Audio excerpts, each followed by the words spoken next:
see you beckoning me, that's how I'll know.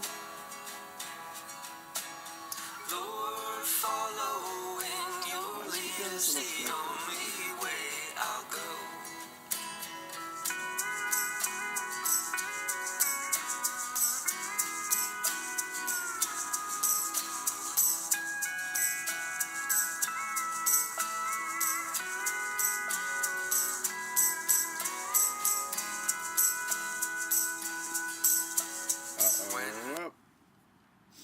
There we go. I don't know about the headroom. Hold on. Total max headroom. Like Matt Frewer. Woo, Matt Frewer. Hope I'm close enough that you can hear this because I am outside. So I'm going to try to speak up. Good morning. I guess it's a little bit past what might conventionally be morning, but it's morning to me. And time, more so than any other thing, I think, is really quite relative. I know you might argue that no, we've established what it means, but you know what? It's all an invention, so it's relative. Today, I want to try to be brief, because the last couple days, I think I've not been brief. I've been very close to maxing out the time limit on YouTube, which is 10 minutes. And, you know, it's probably long enough that people want to listen to anybody ramble on without being funny or making things appear like magic. But today, this is not really what my devotion was about, but it led me to this verse that really got me thinking about it, that I think I was talking about yesterday, the day before. I wanted to briefly discuss the comedy of Jesus. I personally think, and there may be some disagreement, Jesus was pretty dang funny. And how could you not be darkly funny, honestly? You had to have a sense of humor, or else how would you get through the whole thing? Like, as soon as you found out, you're like, oh, wait, I have to die for humanity? And then you have all these people around you who are like, yay, you're the Lord. Hey, what's going on? Why doesn't this work? Meh, meh, meh. All these complaining people, and you're like faced with all of the silly, childish selfishness that is human nature. Plus, I guess he could see into the hearts of men, so then you can actually literally see how miserable kind of people are, and you're like, these people? But filled with such divinely fueled empathy beyond empathy. So then you're like, all right. But at some point, you got to get some sort of little digs in, or especially when you're having to repeat the same things over and over again. And I think it was just cultural too, maybe. I don't know. Is that racist? Who cares? So I just wanted to pick out a few things that at least are funny to me, and he's being honest, but he would always go like kind of sarcastic, and definitely the comedy of exaggeration is totally there. Maybe you'll tell me I'm seeing what's not there, but I don't care. Listen, it's funny. Oh man, now I gotta find out the first one. Oh, so oh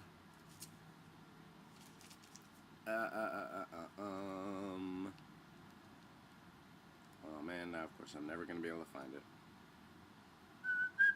Oh, this one I thought was good. Okay. Take heed that you do not do your charitable deeds before men to be seen by them. Otherwise you have no reward from your Father in heaven. Therefore, when you do a charitable deed, do not sound a trumpet before you as the hypocrites do in the synagogues and in the streets, that they may have glory from men. Now, maybe people actually did that, but I think it's pretty funny. This isn't necessarily the comedy part, but I think that's pretty funny. I mean, and to think about actually doing that.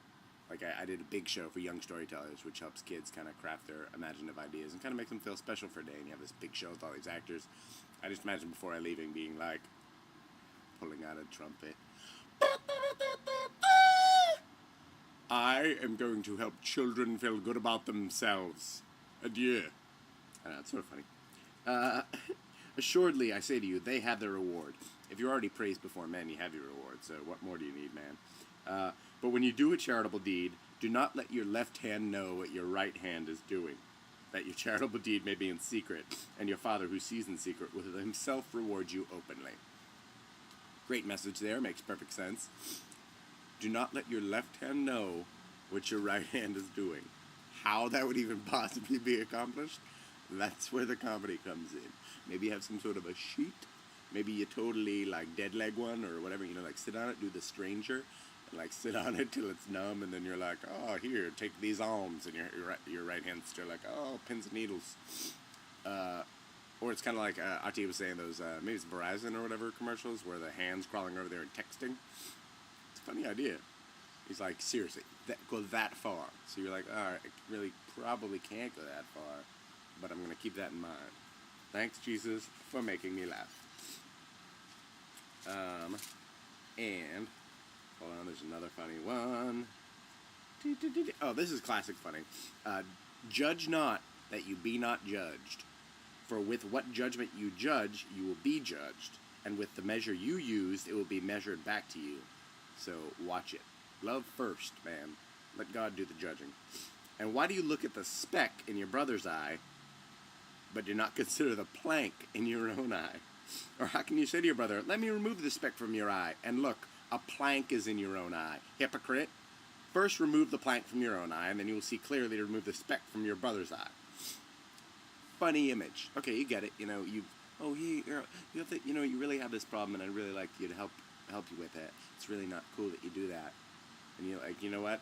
You got your own problems, basically, is all it's saying. But he didn't just say, don't judge others when you have other things. I mean, he had already said that. So he's like, let me make it plain as day. You know, got a little thing, maybe a little splinter, a speck. Like a little, oh gosh, you have an eyelash in your eyeball, man. But when you're saying that, hey, let me get that eyelash, I can see it, you can't see it, let me help with that. You've got a plank. And a plank, I don't really know, I'm sure there's biblical scholars know the exact measurement. I just picture a 2x4. So the dude's like, hey, you got a speck in your eye, man, that's why you're blinking, crazy. Man, you need new contacts. The dude's got a 2x4 literally stuck in his eye. Who knows how it's sticking there? Hilarious image. And then this other part, maybe this isn't funny. I found it funny. Archie didn't think it was very funny. Do not give what is holy to the dogs, nor cast your pearls before swine, lest they trample them under feet and turn and tear you in pieces. I don't know the idea of dogs being like, here dogs, here I give this to you. Here, pigs, take this. And the pigs are like, we don't care. We're going to eat you. I don't know what it has to do with anything, but it's hilarious to me. Quick, one more, because actually this is already going long, because I'm always going long. La la la la la. Let's see if I can find it. Oh, this is just sort of a sarcastic moment. Reminds me of my mother a little bit. My mother is very good with the sarcasm. So he said, he called the multitude to himself. He said to them, hear and understand. Not what goes into the mouth defiles a man, but what comes out of the mouth, this defiles a man. Then his disciples came and said to him, do you know the Pharisees were offended when they heard the saying? Because, of course, under Judaic law, there's a lot of rules about what you can eat and can't eat. But he answered and said, every plant which my heavenly Father has not planted will be uprooted. Let them alone. Let them believe what they want to believe, honestly. If they're gonna, they are blind leaders of the blind. And if the blind leads the blind, they both fall in a ditch. Sarcasm, not just the refuge of scoundrels, also the refuge of saviors. Adieu.